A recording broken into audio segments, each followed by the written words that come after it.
கைதட்டி பாடுவோம், கர்த்தரின் நாமத்தை உயர்த்தி கூறிடுவோம். ஒன்று கூடுவோம், சேர்ந்து பாடுவோம், மகிமைப்படுத்திடுவோம். கைதட்டி பாடுவோம், கர்த்தரின் நாமத்தை உயர்த்தி கூறிடுவோம். ஒன்று கூடுவோம், சேர்ந்து பாடுவோம், மகிமைப்படுத்திடுவோம்.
பிரியமானவர்களே, ஆண்டவராகிய இயேசுவின் நாமத்தினாலே இந்த காலை நேரத்தில் இயேசுவை தினம் பார்ப்போம் என்ற இந்த நிகழ்ச்சியின் மூலமாக உங்களை சந்திப்பதில் மிகுந்த மகிழ்ச்சி அடைகிறேன். கர்த்தர் நல்லவர், கிருபையும் இரக்கமும் நிறைந்தவர். இந்த நாளிலும் கட்டாய் நம்மை ஆசீர்வதித்து நடத்துவார். இன்றும் கூட ஒரு வேத வசனத்தை உங்களுக்கு ஞாபகப்படுத்தி சில காரியத்தை சொல்லி ஜெபம் பண்ணுவது நல்லது என்று உணர்ந்தேன். 22ஆம் சங்கீதம் 4-5 வசனத்தில் வாசித்து பார்த்தால், எங்கள் பிதாக்கள் உம்மீது நம்பிக்கை வைத்தார்கள், உம்மை நம்பினவர்களை விடுவித்தேன், உம்மை நம்பி வெட்கப்பட்டு போகாதிருந்தார்கள் அப்படின்னு இந்த சங்கீதத்தில் அருமையாய் நமக்கு முன்னாடி வாழ்ந்த முற்பிதாக்கள், முன்னோர்கள், பிதாக்கள், பரிசுத்தவான்கள் அவருடைய நம்பிக்கை விசுவாசத்தை பற்றி சங்கீதக்காரன் அருமையாக துதிக்கிறத நம்ம பார்க்குறோம். இன்னைக்கு விஞ்ஞான உலகம் எதுக்கெடுத்தாலும் தப்புறதுக்கு பாதுகாக்கப்படுறதுக்கு எவ்வளவோ ஆல்டர்னேட் வச்சுருக்காங்க. மருத்துவமனை இருக்கிறது, மருந்துகள் இருக்கிறது. ஆமாம், நம்ம டயாலிசிஸ் பண்ணலாம், அப்படி இப்படின்னு சொல்லி விஞ்ஞான உலகம், மருத்துவ உலகம், இதில் மெஷின்லேயே இன்றைக்கி மனிதனுடைய வாழ்க்கை மாத்திரை மருந்தில் ஓடிக்கொண்டு இருக்கிறது. ஆனால் அன்னைக்கு பாருங்கள், எதுவுமே கிடையாதுங்க. மருத்துவமனை கிடையாது, மாத்திரை கிடையாது, விஞ்ஞானமும் இல்லை. ஒரே வழி கர்த்தர் தான். இயற்கை போராட்டம், பிரச்சனை, பாடுலாம் வந்தால் இங்கே ஓடுவோம், அங்கே தப்புவோம், இங்கே தப்புவோம், அப்படி இல்லை. ஒரே வழி கர்த்தருடைய சமூகத்தில் போய் விழுந்து தங்களை தாழ்த்தி ஜெபம் பண்ணி கூக்குரலிட்டு கதறுவது தான். இப்படி கதறி ஜெபித்த ஒவ்வொருவருக்கும் கர்த்தர் மனம் இறங்கினாரா, தப்பு வைத்தாரா, அற்புதம் செய்தாரா? எனக்கு அருமையான சகோதர சகோதரிகளே, அதனால தான் எங்கள் பிதாக்கள் மீது நம்பிக்கை வைத்தார்கள். நம்பின அவர்களை விடுவித்து உம்மை நோக்கி கூப்பிட்டார்கள், விடுவிக்கப்பட்டார்கள், வெட்கப்பட்டு போகாதிருந்தார்கள் என்று வேதம் சொல்லுகிறது. தானியேல் 3:28 பார்த்தீங்கன்னா, நேபுகாத் நேச்சர் என்ற ஒரு ராஜா இருந்தான். இந்த ராஜாக்களுக்கெல்லாம் அப்பப்போ ஒரு அகந்த பெருமை வரும். அவனுக்கு ஒரு ஆசை, கடவுளையே எல்லாம் விழுந்து வணங்குறாங்க, இன்னும் கொஞ்ச நாள் வணங்கிட்டு போகட்டுமே அப்படின்னு ஒரு சிலையை தனக்காகவே உண்டாக்குறான். எப்படி இருக்கும் பார்த்தீங்களா?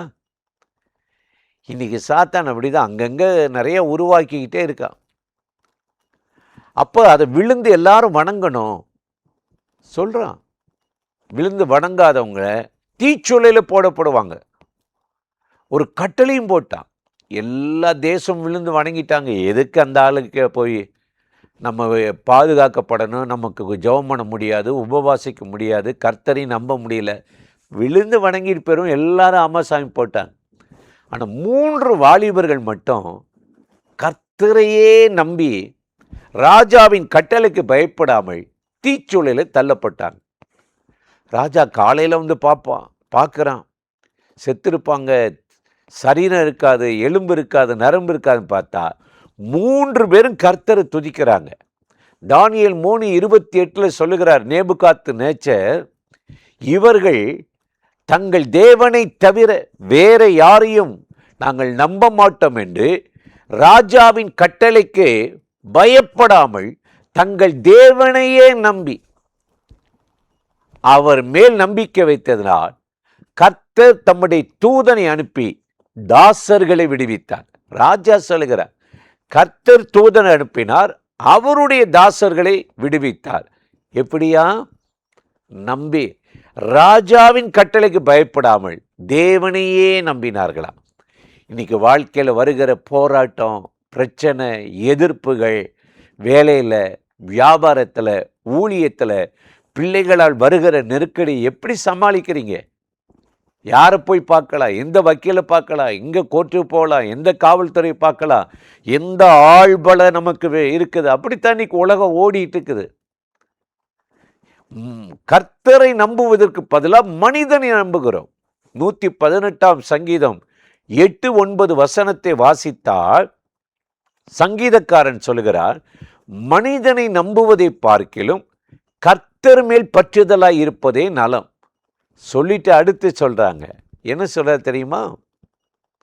பிரபுக்களை நம்புவதை பார்க்கிலும் கர்த்தர் பேரில் பற்றுதலாய் இருப்பதே நலம் என்று சொல்லுகிறார்.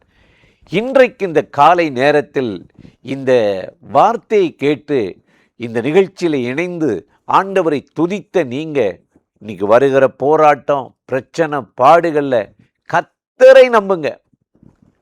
என் தேவன் எனக்கு நன்மை செய்வார், அவரை நம்பி நான் வெட்கப்பட்டு போவதில்லை, விடுவிக்கப்படுவேன், தப்புவிக்கப்படுவேன் சொல்லுங்களேன். உங்கள் வீடுகளில் ஒரு அற்புதம் நடக்கும், உங்கள் வேலையில் ஒரு அற்புதம் நடக்கும், தொழிலில் ஒரு அற்புதம் நடக்கும், கர்த்தர் உங்கள் வேதனை சஞ்சலத்தை மாற்றி கட்டாய அற்புதம் செய்து நடத்துவார். அந்த தேவாதி தேவனை நோக்கி இப்போ நம்ம ஒரு ஜெபம் பண்ணுவோமா? அன்பின் பரலோக பிதாவே, இந்த ஆசீர்வதிக்கப்பட்ட நாளுக்காக, நேரத்துக்காக, கிருபை இரக்கங்களுக்காக உமக்கு நன்றி. அதிகாலையில் உம்முடைய வார்த்தையை கேட்டு உம்மை நம்பி வெட்கப்பட்டு போகாதபடி யாரெல்லாம் நம்பி கூப்பிடுகிறார்களோ, ஜெபிக்கிறார்களோ, உம்முடைய பிள்ளைகளுக்கு ஒரு அற்புதம் நடப்பதாக, சூழ்நிலைகள் எதிர்ப்புகள் மாறுவதாக, போராட்டம் பிரச்சனை விலகுவதாக, கர்த்தர் நன்மை உண்டாக நினைத்தருளும். இந்த நாளில் உம்முடைய பிள்ளைகள் வெட்கப்பட்டு போகாதபடி இயற்கைக்கு மேற்பட்ட ஒரு அற்புதங்களை செய்து நடத்தும் ஆசீர்வதியும். இயேசுவின் நாமத்தில் வேண்டுகிறோம் நல்ல பிதாவே. ஆமேன், ஆமேன்.